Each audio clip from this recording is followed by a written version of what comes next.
Bonjour tout le monde. Alors aujourd'hui, on va utiliser l'analyse factorielle confirmatoire qui complète la dernière vidéo que j'ai faite sur l'analyse factorielle exploratoire. L'idée de l'analyse factorielle confirmatoire, qu'on appelle CFA en général, vous allez trouver ça partout sur YouTube, c'est de confirmer une échelle de mesure ou bien plusieurs échelles de mesure ensemble pour dire finalement que voici le facteur et voici les variables qui correspondent à ce facteur. Donc l'idée c'est qu'on est déjà sûr, en quelque sorte, de l'appartenance d'une variable à un facteur et on veut juste confirmer. D'où bien sûr le nom de confirmatoire. Donc on n'est pas dans l'exploration comme ce qu'on a vu avant, on est ici dans la confirmation. Donc si je veux par exemple faire de la régression multiple, il est souvent courant de faire une analyse confirmatoire si j'ai plusieurs variables. Donc, je vais dire que chaque item, par exemple, correspond à une variable donnée. Et donc, on peut le faire.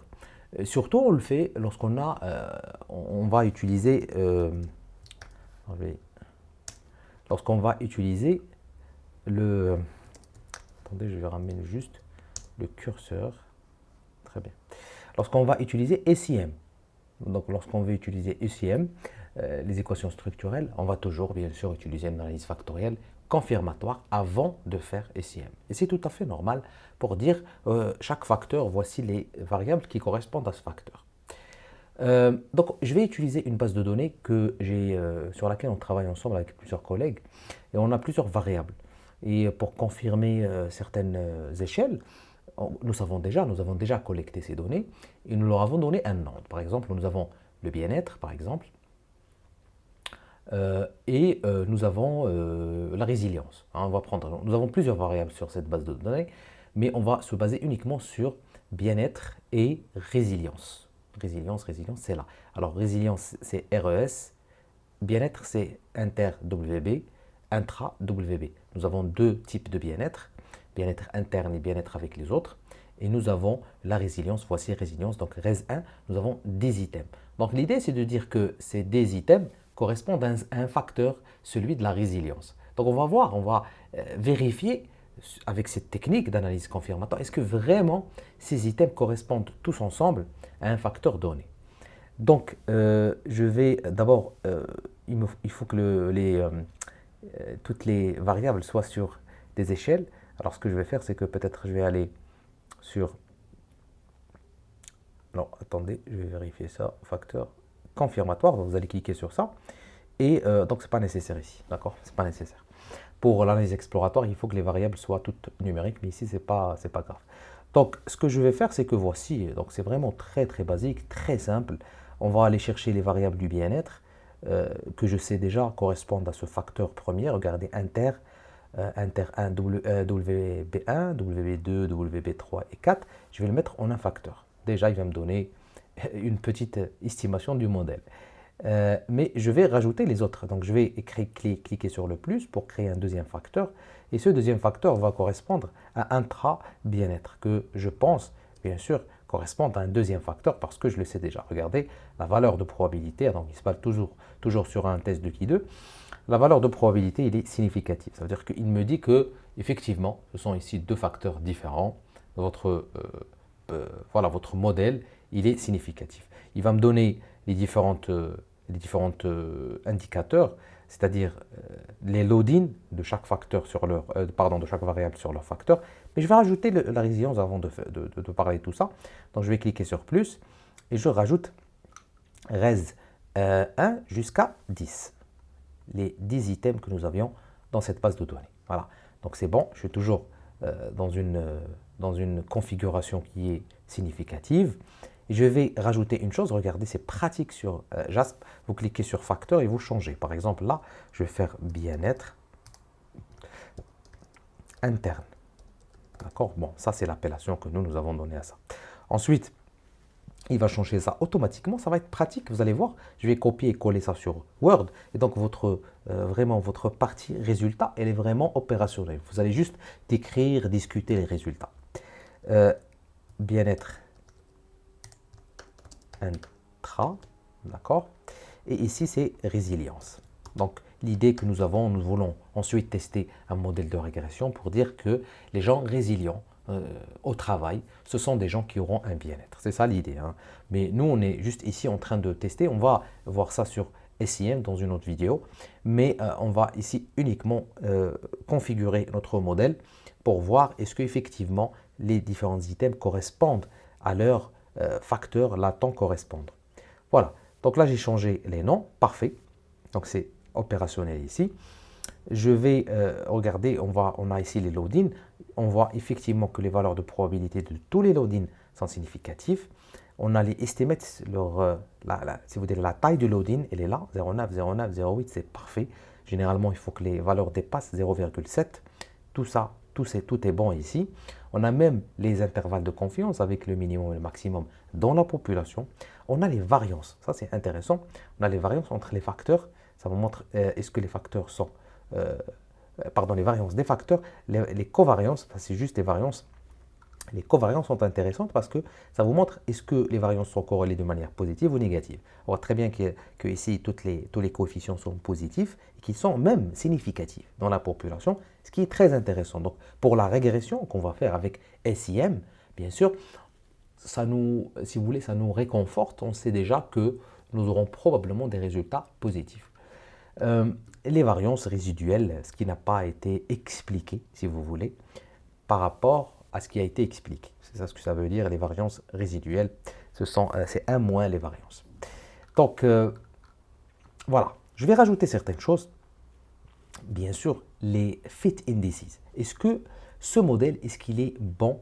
Il faut vérifier certaines choses. J'ai déjà parlé de ça sur R. Je vais vous mettre le lien vers cette vidéo. Ici, on va en parler brièvement.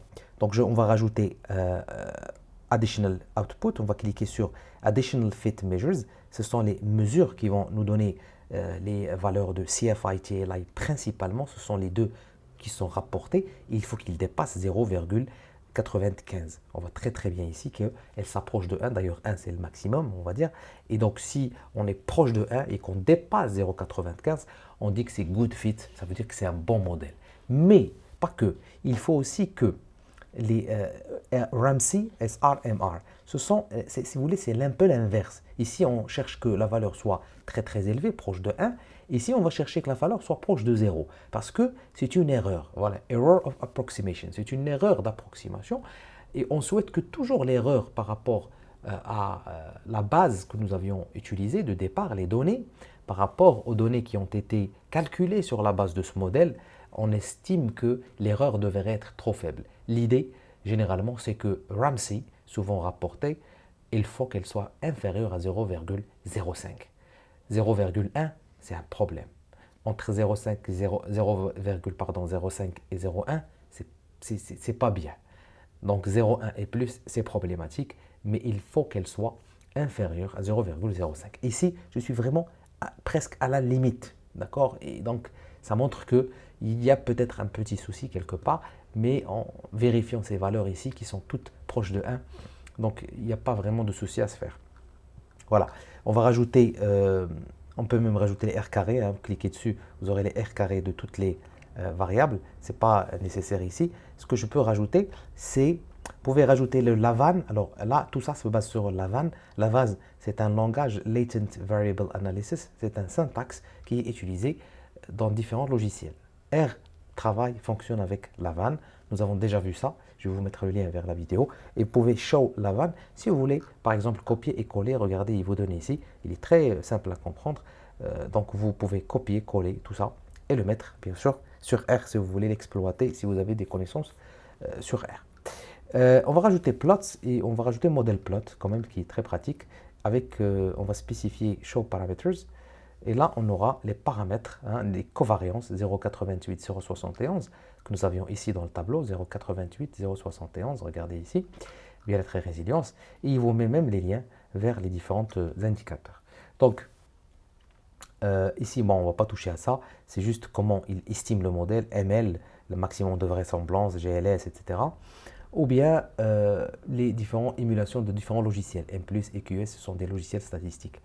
Donc, on ne va pas s'intéresser à ça. Donc, l'essentiel, on l'a vu. Voici comment on peut tester si vous voulez, des échelles de mesure que nous utilisons dans le cadre d'une analyse statistique. Et il faut que d'abord le modèle de Kido soit significatif, la valeur de probabilité. Il faut que les indices de fit indices, il faut qu'ils soient supérieurs à 0,95 et il faut aussi, hein, pas seulement ça, il faut aussi que Ramsey SR-MR soit inférieur à 0,05. Ici on est bon, ici on est un peu moins bon.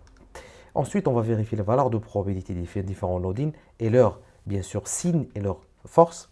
On va aussi vérifier les covariances entre les différents facteurs pour voir est-ce qu'ils sont fortement corrélés ou pas. Ici, on voit très bien covariance, finalement, c'est une sorte de corrélation. Hein.